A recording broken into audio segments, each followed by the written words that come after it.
Kembali lagi sama Alip dan Bogi, Mm. dosen fisika ITB. Wah, asik. Jadi Eh, gimana, Bok, keadaan di Bandung sekarang? Kegiatan belajar mengajar gimana? jadi ini direkam tanggal 18 April ya. Jam berapa di sana, Bok? Di Jam sini jam 19, jadi jam 7 jam malam. 7 malam. Di sini jam Di situ 1 berarti sih. satu Jam siang 1 ya. siang. Ya. Mm. Jadi makanya buat Sobat Timbrung yang mungkin akhirnya menunggu-nunggu episode selanjutnya, kenapa kami punya salam-salam kini hari, karena pada saat kami rekam ini sudah berbeda waktu. Terus pada saat Anda Sobat Nimbrung nonton Robokan Sains ini nggak tahu pada hari apa, jadi kita pakai salam gini hari ya. Biasanya Jadi diuploadnya biasanya dini hari waktu Indonesia sih mungkin. iya, Ya nggak sih? ya betul. Biasanya orang baru 2 video. Ya kan kita bilang biasa dulu, takutnya gini, nanti kalau ada subscriber kita udah banyak videonya, nanti dilihat lagi video yang ke depan kan nanti seperti itu. Waduh. Jadi Bandung ini tanggal 22 rencananya hari Rabu itu akan ada ya PSBB. Jadi teman-teman, kondisinya sekarang ini dunia sedang menghadapi wabah virus congorna ya. Virus corona ya. SARS-CoV-2 atau istilahnya virus corona, di mana ya pandemi ini sudah dimulai dari Wuhan, tapi kemudian sudah merambah sampai ke Eropa, Amerika, Indonesia, dan segala macam. Nah, Macam-macam di ya. Indonesia Hampir 200 negara ya ini ya. ya hampir 200 negara. Sudah sekitar 2 juta lebih ya kalau nggak salah yang positif, terdeteksi positif.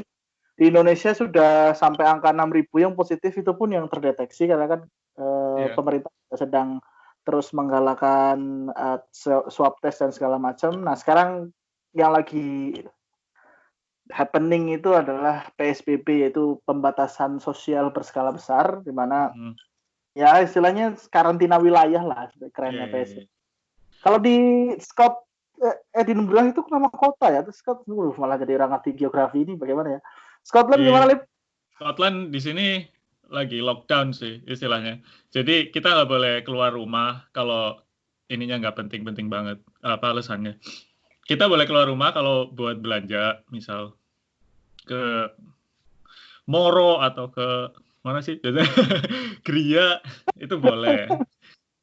Perlu buat baca Moro itu belanjaan, Di belanja di Purwokerto ya. jangan diartikan yang lain ya, bukan berarti Terus ya.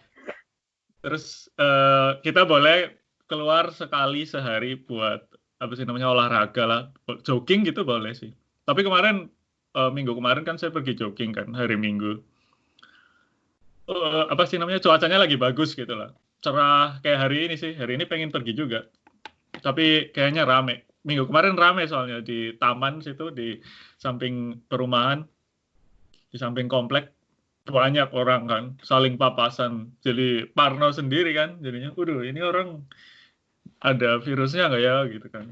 Tapi kondisinya di Scotland gimana, Pak? Maksudnya kan kalau di Indonesia ini tadi 6.000 sudah ini. Kalau di sini kabar terakhir ya. Kalau di Scotland kurang tahu ya. Kalau di UK kayaknya sekitar 100 ribuan. Sudah banyak ya berarti ya? Banyak. Iya, oke. 108.000 kasus, yang meninggal 14.000. Berarti gede banget sih ininya. Ya, jadi ya istilahnya angka kematiannya lebih besar daripada Indonesia berarti. Yang terekam. Ya, yang terekam ya betul. Jadi Indonesia itu udah sampai hampir 300 ya, hampir 400 ya. Berarti kalau nggak salah kalau kayaknya hampir 500 ya. hampir 500. Hari lalu kayaknya 492. Ya. Nah, kalau di Indonesia saya hitung-hitung kan kemarin saya suka lihat data gitu kan, banyak yang bisa diplot gitu. Iya, nah, mungkin nanti ditunjukin kali ya nanti plotnya di sini nih. Boleh. Jadi dari tanggal 13 sampai 18 itu berapa hari ya? 13 sampai 18, 6 hari. 6 hari ya? 6 hari, 7 hari itu pertumbuhannya sekitar 7% per hari loh ya. Berarti hari besok itu 7% lebih banyak daripada hari ini. Berarti untuk menjadi 2 kali lipat itu hitungan sederhananya sih 72 dibagi angka pertumbuhannya. Kalau sekarang 7 berarti 10 hari dari sekarang kasusnya 2 kali lipatnya, 12.000 lah. Dan Kalau itu juga ya bergantung dengan hasil tes ya, tes yang dilakukan kan ya. iya, Karena kan istilahnya bisa jadi beda angka itu ya karena yang dites juga nggak bisa menjangkau sampai sebesar itu ya. iya sih. Nah, Kapasitas ya, tesnya lah. Terus ya. terus kalau masyarakatnya apa sih namanya? Nurut sama pemerintah, ya nanti jadinya kelihatan sih apa penurunan kasus segala macam. Kayak di Italia sama Spanyol kan udah kelihatan tuh kasusnya. Tapi kan Ya semua.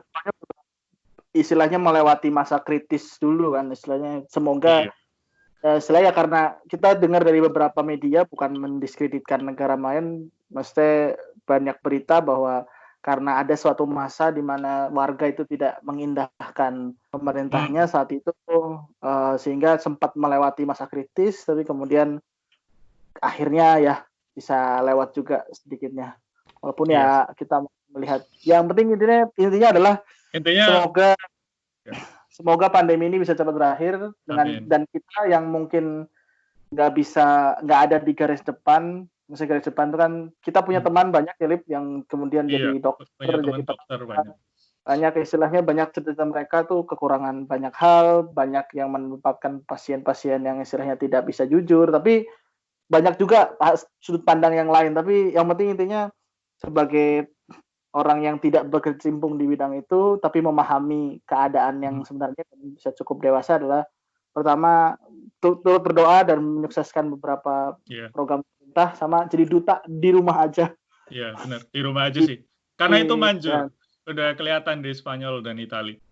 Ya, jadi kita bantu sobat nimbrung kasih follower baru berapa belas tapi sobat nimbrung yang mendengarkan podcast ini kayaknya 20 waktu kita ngobrol ini kayaknya udah 20 kita terus upload karena tujuannya adalah istilahnya mudah-mudahan konten kita bisa cukup menemani lah ya dan akhirnya bisa berguna di masa depan karena kan video ini akan terus bertahan mudah-mudahan ya.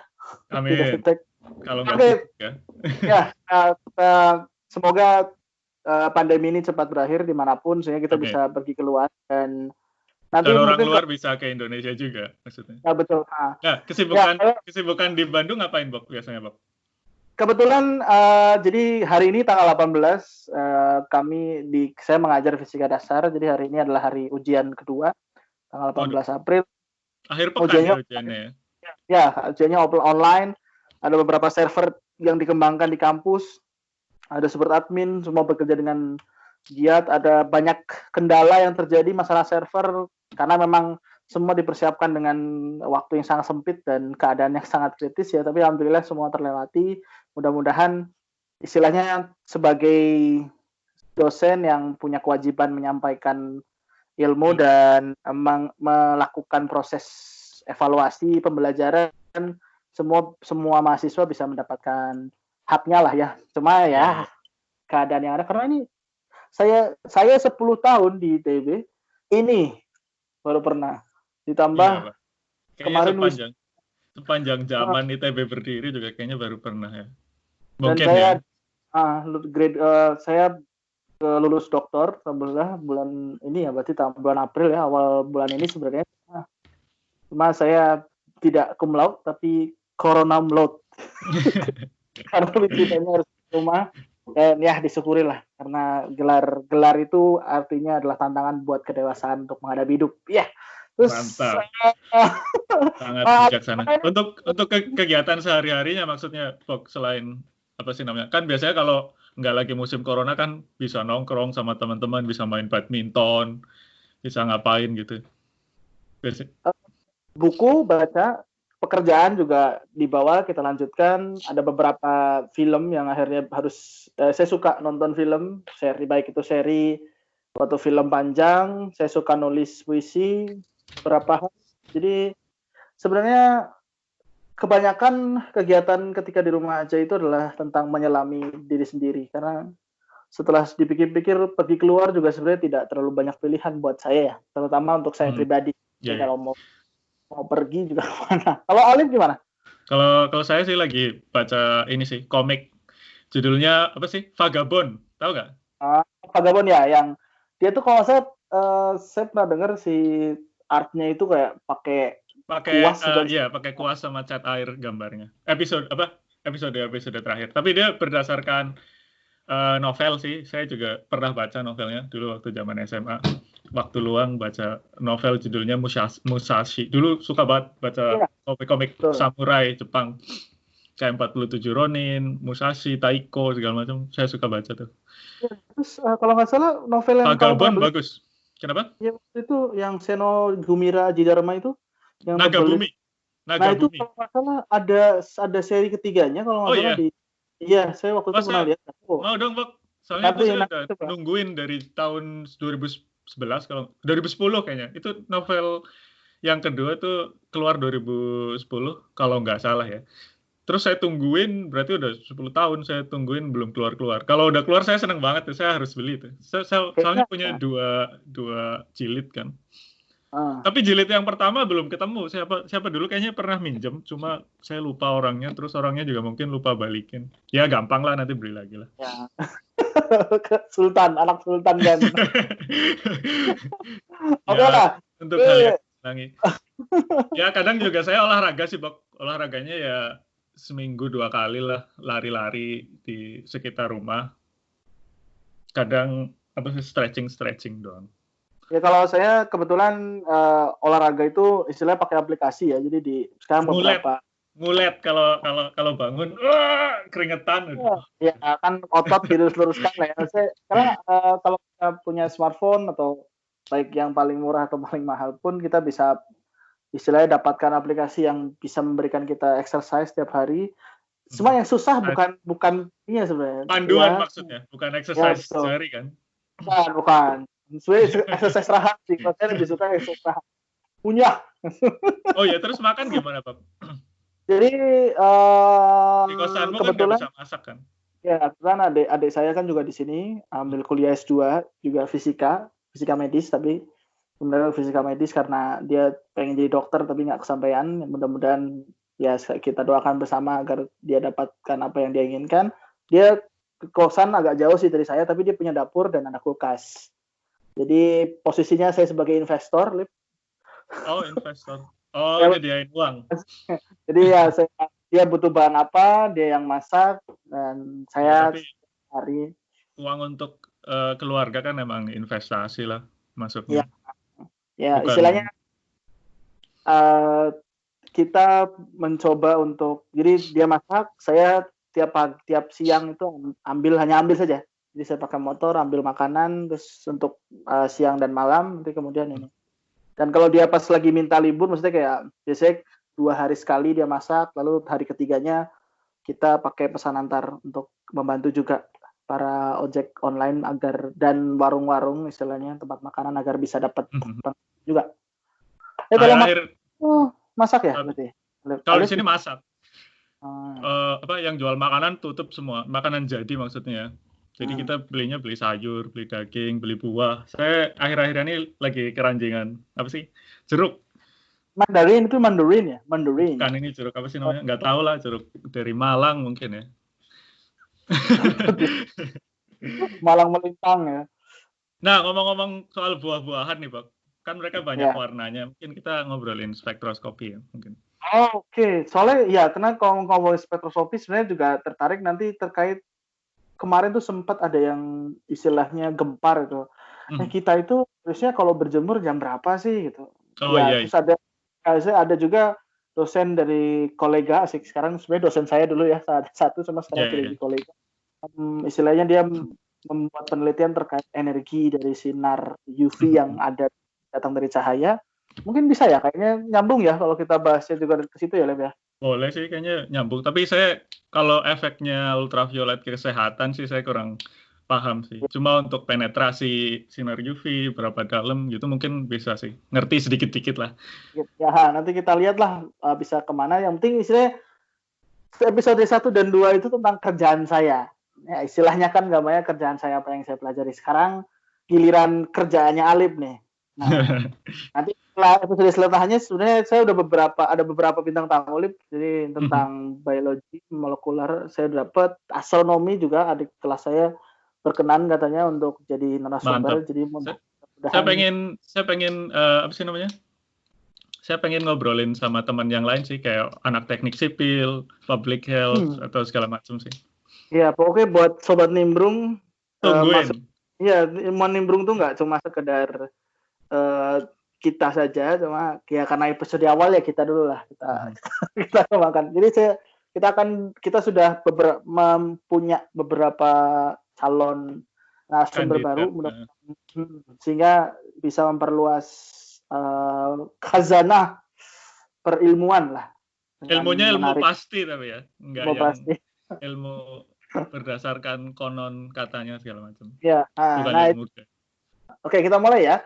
Sekarang saya dengar waktu kita ngobrol topokan saya yang pertama itu, Alif itu studinya adalah kristalografi dan spektroskopi tadi ya.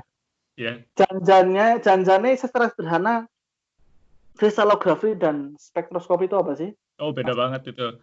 Jadi kalau kristalografi kan metode untuk apa sih, nentuin struktur kristal, ya kan?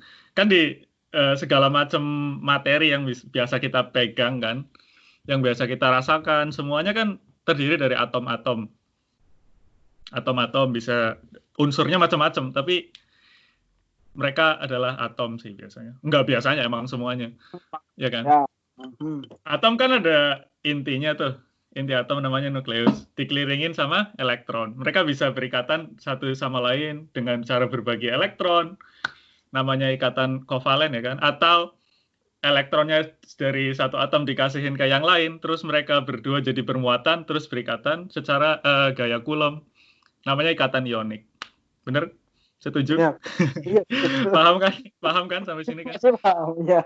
Nah, atom-atom yang saling berikatan itu, mereka bisa apa sih namanya, menyusun secara teratur gitu, bisa menata diri secara teratur dan periodik. Periodik itu artinya berulang, maksudnya kalau kita ambil satu bagian di sini dan di sebelah sana itu sama gitu, ada satu porsi kecil, namanya apa sih namanya, unit sel berpola ya, berpola ya kan. Kalau kita lihat batik kan ada motifnya kan ya, dan batik itu polanya cap loh maksudnya. Ya, dan itu polanya berulang. Itu kan polanya berulang. Kita bisa ambil satu spot di mana itu adalah template-nya gitu kan. Ya, betul. Nah, kristalografi itu intinya adalah ya nyari struktur yang berulangnya itu. Maksudnya satu struktur terkecil yang bisa dipakai buat mengcopy atom-atom yang lain sehingga menjadi suatu material. Metodenya ya macam-macam, Bok, sebenarnya. Bisa pakai kristalografi, bisa. Yang paling umum sih pakai sinar X sih. Sinar X. Kalau lihat apa sih namanya, Superman, kan dia matanya pakai sinar X nggak sih, Bok? Merah sih dia bilang ya, mungkin laser mungkin ya, inframerah, soalnya panas dan energinya tinggi sekali, jadi mungkin sinar X ya kayaknya. Sinar X. Karakteristik sinar X itu gimana sih? Kan sinar X kalau dilihat kan dia panjang gelombangnya sekitar 1 angstrom. 1 angstrom itu 10⁻⁻10 ya? Iya, 10⁻⁻10. Kalau kita turun ke bawah kan dari meter ke milimeter, milimeter itu kan 1/1000. Jadi kalau 1 meter itu ada Iya 1 meter. Kalau 1 meter itu ada 1000 milimeter. Milimeter ya. Nah, turun lagi ke bawah 1000 tingkat itu ada mikrometer. Berarti ada 1000 mikrometer di dalam 1 mikrometer. Ya, 1000 milimeter. Milimeter, ya betul. Ibarat kata misalnya gini, kan karena 1 angstrom itu 10⁻⁻10. Ya kan, benar ya. Nah, turun lagi ke bawah. Turun 10 miliar ya. Turun lagi ke bawah nanometer. Nah, turun satu lagi 10 miliar. Jadi 1 angstrom itu 10 miliar. Nah, panjang gelombang X-ray ya segitu. Kok poor connection ya? Connectionmu atau connectionku, Bang? Kayaknya connectionku gitu. Tapi udah sih ya. Kayaknya biasa sih. Udah sih ya? Iya, biasanya kalau internet itu kan ada satu masa. Ya. Nah, gitu. Jadi 1 milimeter itu kalau ada 1000, gimana sih? 1 meter itu terdiri dari 1000 milimeter. 1 milimeter terdiri dari 1000 mikrometer. 1 mikrometer terdiri dari 1000 nanometer. Nah, 1 angstrom itu 1 nanometer itu terdiri dari 10 angstrom. Maksudnya jadi berarti 1 meter itu ada 10 miliar. Jadi kalau ada 1 meter benang dibagi sama panjang 10 miliar kali, bukan 10 miliar kali, 10 miliar bagian, itu satu kecil itu kita bisa menemukan atom di situ gitu. Gampangnya kalau mau digambarin, masih ingat mungkin penggaris 1 meter itu loh yang kayu yang biasa dipakai di SD itu. Nah, penggaris 1 meter itu dibagi 10 miliar kali. Semoga dipotong-potong yang sama sampai 10 miliar bagian. Itu sekecil itu. Nah, kalau kita udah ngebagi 10 miliar kali, kita bakal nemuin atom. Nah, cara ngelihatnya itu dengan sinar X kan. Kalau kita punya struktur yang berulang, kita pakai sinar X. Caranya ya itu. Kalau kita lihat struktur yang berulang, teman-teman kan pernah lewat sawah kan? Kan itu nanam padinya teratur kan? Iya, betul. Kalau kita lihat dari sini kan kita lihat satu jajar. Ada polanya gitu. Dari sini, oh ini ada berapa garis. Kalau kita jalan terus lihat ke arah sudut tertentu, kan kita lihat apa sih namanya, bidang-bidang yang lain lagi kan.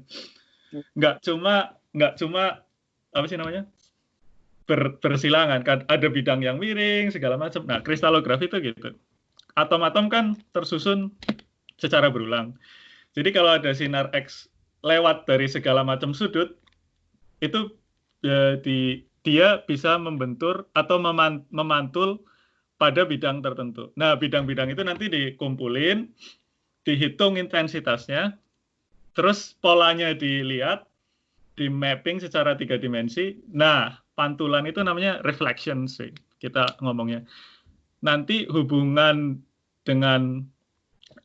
dari pola-pola itu dengan intensitas tertentu itu hubungannya Fourier transformasi Fourier dengan struktur aslinya. Oke, mungkin kita stop dulu. Nanti kita kalau misalnya terlalu panjang nanti terlalu banyak, nanti kita akan bedah ke belakang. Jadi terlalu spektroskopi tadi apa ya, Mas? Cuplik deh biar. Oh iya benar sih. Ini terlalu panjang ya awal-awal. Nah, kalau spektroskopi itu kan berasal dari dua kata, spektro sama skopi kan. Skopi kan melihat, spektro kan apa sih namanya? Ya spektrum itu ya. Melihat spektrum ya. Melihat spektrum. Intinya kita spektroskopi ada macam-macam sih. Mungkin semua gelombang elektromagnetik bisa dipakai sebagai subjek spektroskopi. Tapi keahlian saya sih pakai sinar ultraviolet dan sinar tampak. Nah, itu dia sinar ultraviolet. Oke, itu nanti jelas. Oh, iya, betul. Aku jelas akan keluar Banyumasan ya, mohon maaf. Jadi nanti saya akan tanya sesuatu soalnya nanti takutnya kalau langsung dibuka di depan nanti kaget tuh pusing. Soalnya biar pelan-pelan biar saya juga paham. Soalnya ini saya belajar juga fisika zat padat. Karena bidang saya fisika teoretik, saya juga belajar fisika padat, saya belajar tentang elektromagnetik, saya belajar tentang UV. Tapi tidak khusus maksudnya kan, karena yang Alif pelajari jelas lebih khusus dari apa-apa yang telah saya pelajari juga. Jadi kan menarik.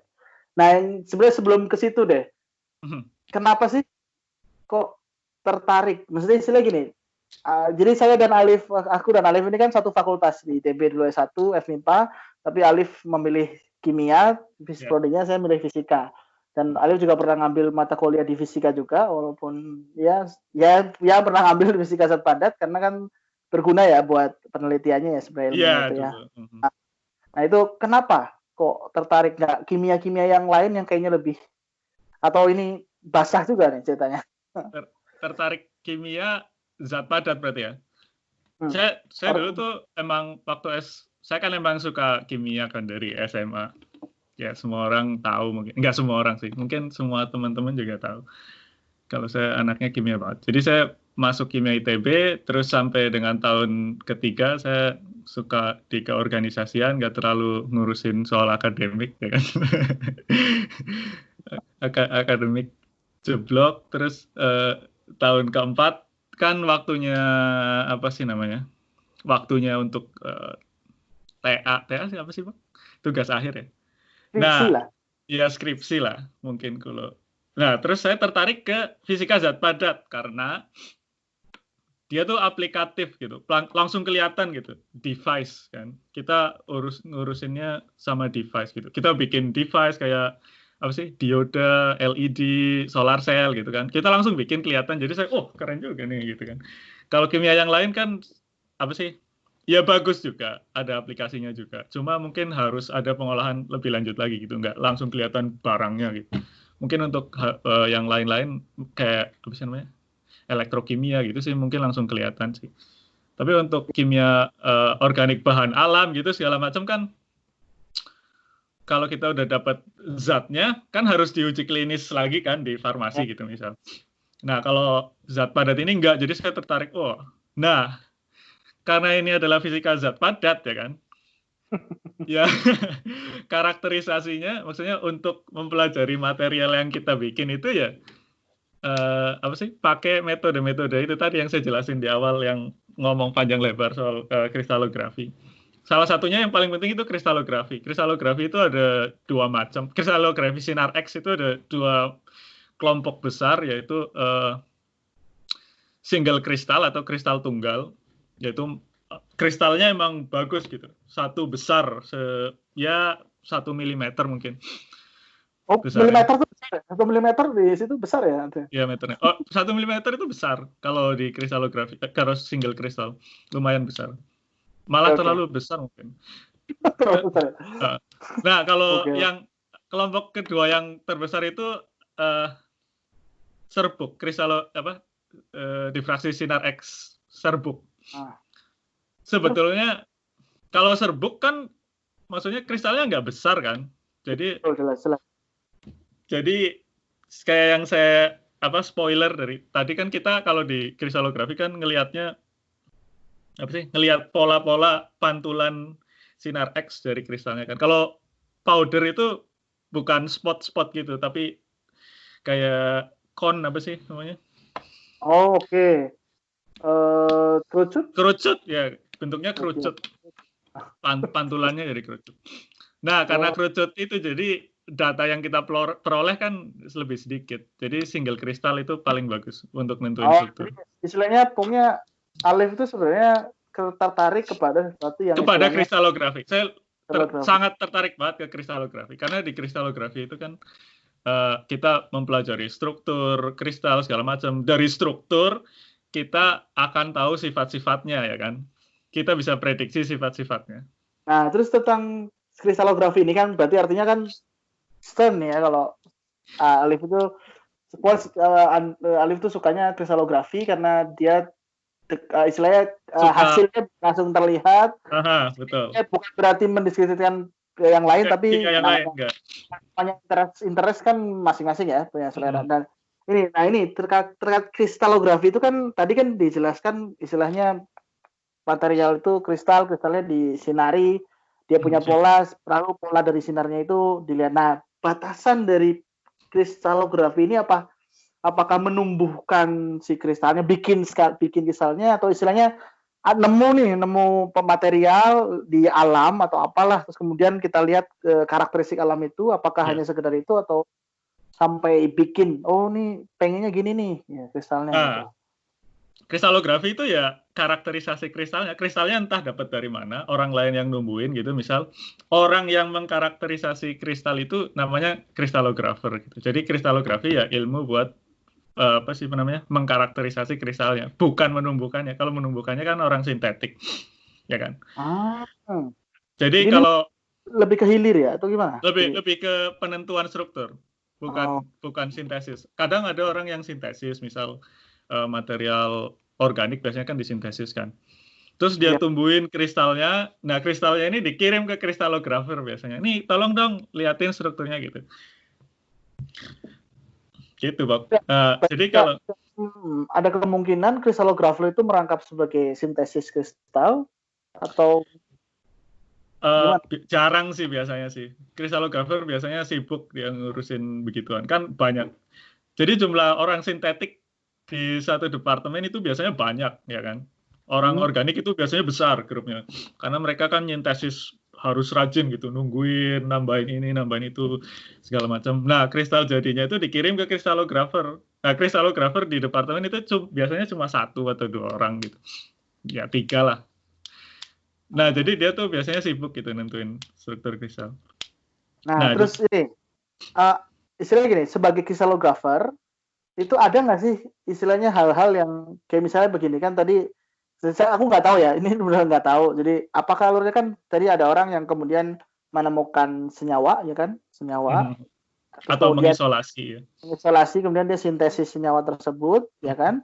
Habis itu senyawa tersebut kan dikristalisasi, ya kan ya. Iya. Lalu kemudian dikirim ke kristalografer untuk dicari karakteristiknya. Betul. Nah, ada nggak sih istilahnya batasan yang membuat kristalografer tuh, oh kristal kayak gini tuh nggak bisa, oh ukurannya terlalu besar, ada nggak istilahnya batasan dari kerjaan kristalografer? Kalau batasan tentang ukuran ya, berarti ya ukuran ya, barang ya, ukuran materi. atau apa ya, apapun lah yang istilahnya kayak bisa bilang sebenarnya kayak nggak bisa nih, ini nggak bisa nih gitu. Sebenarnya kalau ada sih batasannya pasti. Kalau kristalnya besar, biasanya kalau besar misal 1 cm kali 1 cm, senang aja sih kristalografer. Kan kristal bisa dipecahin biasanya, bisa diambil 1 cuil gitu, terus dimasukin ke alatnya kan, buat dideteksi. Biasanya yang jadi persoalan itu adalah kalau kristalnya terlalu kecil, artinya harus direkristalisasi. Rekristalisasi itu berarti dilarutin lagi di larutannya, terus ditumbuhin lagi pelan-pelan, jadi kristalnya ukurannya jadi lebih besar. Terus masalah kedua biasanya karena kristalnya nggak terlalu bagus gitu, penataan atomnya tuh berantakan gitu loh. Nah, kalau yang berantakan itu kan jadinya apa sih, spot-spot yang biasanya kita kumpulin itu nanti jadi kacau. Kalau pertumbuhan kristalnya bercabang misal, nanti spotnya tuh numpuk dua-dua gitu loh, Pak. Ngerti nggak? Istilahnya twinning lah, ada twinnya gitu. Nah, itu biasanya jadi bikin repot. Iya, karena analisisnya itu sih terganggu ya, analisis dari karakteristiknya terganggu ya. Karena kan intensitas satu spotnya harus kita hitung kan, detail benar-benar. Karena itu yang nentuin posisi atomnya sebetulnya. Jadi itu juga akhirnya bisa jadi batasannya. Batasan dan penilaian dari kristalografer terkait dengan apakah sintesis yang dilakukan oleh orang sebelumnya itu baik atau tidak ya. Dari situ ya.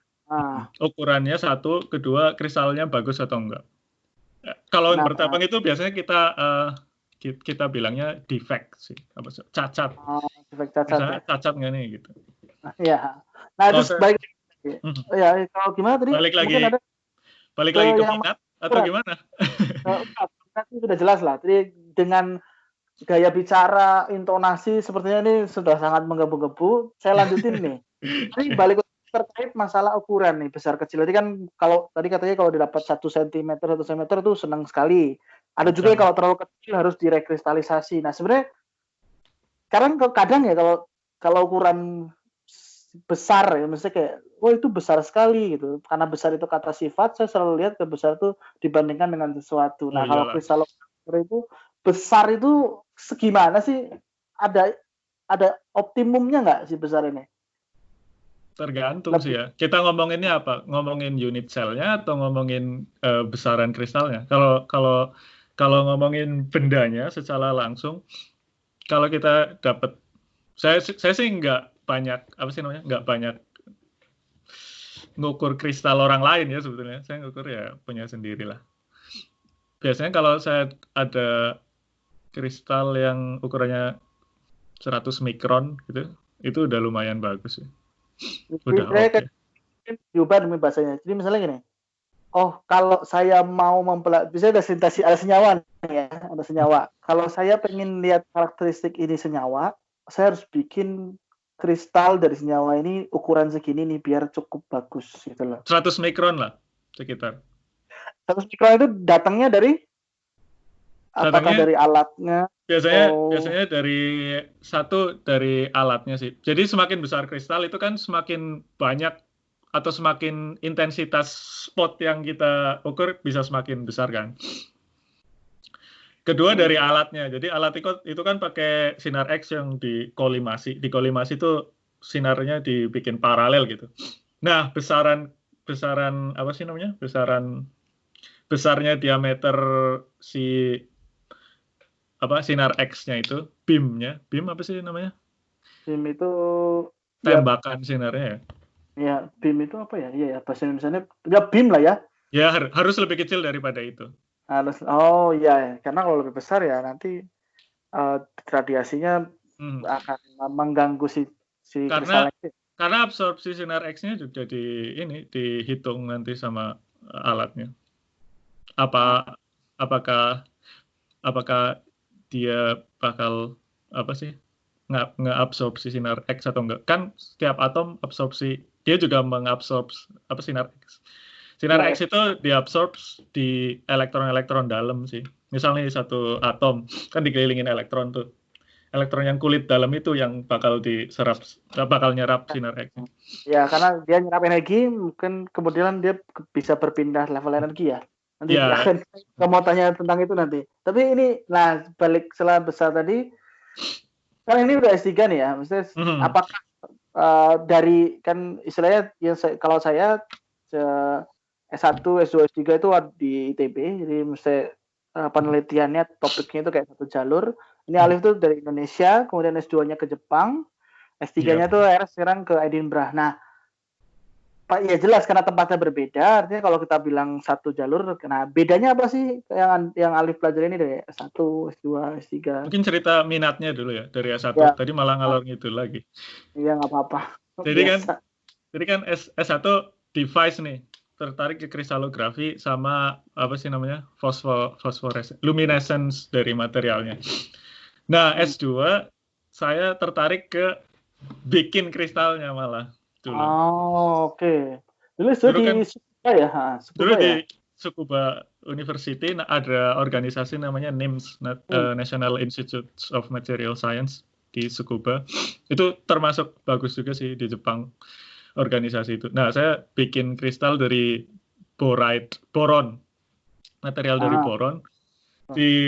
Jadi kita bikin padatan boron nih, ya kan? Ya kayak pulpen inilah. Terus nanti ada biang kristal taruh di bawahnya gitu.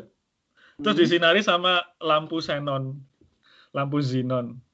Nah, lampu itu difokusin ke satu titik, ngelelehin boronnya itu. Terus nanti kristal ini kan ada cairan apa sih lelehannya di sini. Ya. Terus ini tuh diputer berlawanan jarum jam, terus ditarik ke bawah. Jadi kan kristalnya tumbuh di bawah lelehannya. Terus yang atas jadi ngeleleh gitu kan. Nah, nanti tujuannya adalah dapat kristal tunggal yang panjang gitu. Wow. sebagai teoretisian kadang wow dengan eksperimentalis sih, tapi that's good. Terus lalu Bogi tahu nggak titik lelehnya boron berapa? Titik leleh boron yang jelas nggak mungkin 100 derajat Celcius, 3.000-an ya mungkin ya, 2.300 derajat. Jadi lampu itu kuat banget sih. Saya pernah bikin batu mulia namanya ruby. Pakai alat itu juga. Iseng-iseng aja gitu kan. Nemu aluminium oxide di pojokan ya kan. Sama kromium oksida di pojokan. Atau bikin ini aja ya, bikin ruby. Terus bikin ruby deh. Nah, terus kan itu aplikasinya waktu S2 kan buat material termoelektrik. Jadi saya dulu waktu S2 juga belajar kimia padatan lagi. Intinya belajar sifat-sifat listrik di material lah. Karena bosan di S2, saya ke S3-nya pengen spektroskopi lah gitu kan. Yaudah saya masuk ke grup spektroskopi karena spektroskopi UV vis, maksudnya molekular spektroskopi gitu. Spektroskopi molekul. Tapi sama apa sih namanya? Pembimbing malah itu ada kolaborator yang ngerjain kristalografi juga tekanan tinggi. Lu mau nggak? Oh ya udah deh, nggak apa-apa gitu. Malah seneng akhirnya. Ya istilahnya kan kristalografi sebagai interest awal, lalu kemudian dipelajari di S2, ingin mencoba, sebenarnya dekat ya kristalografi dengan spektroskopi ya, karena kan jauh sih, jauh. Beda jauh. Maksudnya saya selalu dekat, saya bilang dekat itu istilah gini, kalau saya bilang jauh dan dekat, sebenarnya kalau ilmu kan ya kalau dibilang jauh, istilahnya kalau dibilang jauh karena Alif sudah bekerja secara khusus, jadi tahu jauhnya. Tapi kalau karena saya nggak begitu, ya bukan di bidang itu, saya bilang kenapa dekat ya karena kerjanya selalu sama tadi. Kalau tadi mungkin dengarnya UV terus sinar X itu kan gampangnya sinar visible itu ya cahaya ya. Nah ini mungkin bisa diceritain nggak dari orang, kalau misalnya saya sebut tentang cahaya itu punya kecepatan 3 kali 10 pangkat 8. Dia kecepatan 8 meter per second ya. Jadi dia adalah dia punya kecepatan yang paling cepat dari materi-materi partikel-partikel yang kita punya di dunia ini. Terus cahaya itu yang bisa bikin kita melihat benda-benda, melihat warna-warna karena spektrumnya macam-macam. Nah, sebenarnya menurut Alif yang belajar kristalografi dan spektroskop ini, cahaya itu apa sih istimewanya? Mungkin bisa lebih memberikan saya lebih banyak cerita. Kalau di kristalografi ya cahaya itu ya sebagai alat buat nyentuh atom-atom itu, ya kan? Sehingga kita tahu posisinya di mana gitu, intinya gitu sih. Nah, kalau spektroskopi lain lagi, kita pakai cahaya buat menyentuh sesuatu biar tahu apa sih sifatnya gitu. Kalau kita lihat misalnya kita pakai jeruk misalnya, cahaya bentuknya seperti apa itu ya kita ini misal sinar X nih. Oh ini jeruk nih gitu kan. Kita bisa bedain satu material sama material lain pakai sinar X gitu. Intinya meraba lah ya kan. Kalau spektroskopi ya kita intinya tahu sifat-sifatnya, kayak rasanya gimana, warnanya apa, segala macam. Gitu sih, mungkin ya. Istilahnya ngukur tapi pakai cahaya gitu ya.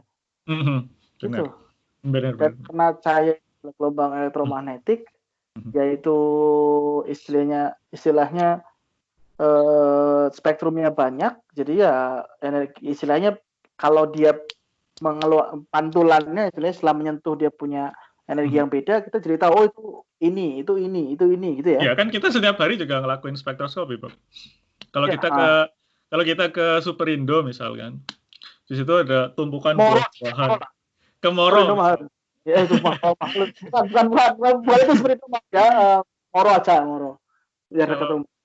Kalau kita ke Moro kan di sana ada seksi buah-buahan misal. Kita milih buah kan berdasarkan warna kan. Oh ini apa sih namanya? Kuning. Oh mungkin jeruk. Kita kan langsung asosiasikan, langsung apa sih namanya? Ngeasosiasikan suatu warna dengan benda tertentu kan. Gimana kita bisa tahu warna suatu benda ya kan? Ya karena ada cahaya datang ke jeruk misal. Sebagian cahaya diserap sama jeruknya, sebagian lagi dipantulin masuk ke retina mata, masuk ke mata, terus diproyeksikan ke retina ya kalau nggak salah ya. Di retina itu ada sel-sel reseptor ganglion kerucut dan tabung ya kalau nggak salah ya. Kerucut dan tabung betul. Nah, kan diproyeksikan ke situ sebagai gambar ya kan, sebagai apa sih namanya proyeksi lah. Kayak kita ada proyektor gitu kan, ada gambar di tembok. Nah itu proyeksinya di dalam retina itu. Nah nanti retina itu kan langsung mengasosiasikan suatu cahaya itu dengan energi tertentu, dikirim ke otak kita. Oh itu jeruk gitu kan. Kita sebenarnya ngelakuin spektroskopi setiap hari sebetulnya. Misal Bogi ke apa sih namanya, ke duta mode misal. Duta mode itu justru paling wahid di Purwokerto ya. Nah, milih jaket pengen warna apa ya? Oh itu hitam kayaknya bagus. Karena hangat gitu kan misal. Atau putih lah biar adem karena kan Purwokerto panas gitu misal. Nah, itu kan kita sebenarnya juga sedang melakukan semacam identifikasi warna. Nah, ya itulah bedanya yang sama yang kita lakukan sehari-hari dengan yang di lab. Ya kalau kita kan ngelihat jeruk, oh ini yang diserap panjang gelombang berapa, yang dipantulin panjang gelombang berapa. Kita kan nggak tahu kan, karena otak kita nggak langsung persepsi kita nggak langsung mengasosiasikan panjang gelombang yang kita lihat dengan suatu warna tertentu. Tapi kalau pakai alat kan bisa langsung kelihatan. Oh ini jeruk ini pantulannya sekian ratus. Ya, jadi yang spektroskopi yang Alif lakukan di lab itu katanya tadi pakai X-ray, sinar X dan sinar UV. UV dan sinar tampak. UV dan sinar tampak. Nah, sejauh yang saya tahu UV itu ultraviolet. Iya, ultraviolet itu spektrumnya itu lebih besar ya. Maksudnya dia lebih panjang. Dari visible lebih panjang. Dilihat dari spektrum. Kalau dari sinar tampak lebih pendek panjang gelombangnya, ya, tapi energinya lebih besar. Energinya lebih besar. Nah, apakah terus tadi yang contohnya jeruk itu kan berarti sinar tampak ya, karena kan yang kita bisa lihat warna itu kan ada di sinar tampak. Nah, ke spektrum elektromagnetik itu kan banyak ya, inframerah, radio, gamma gitu. Apakah spektrum lain itu sebenarnya bisa dipakai buat spektroskopi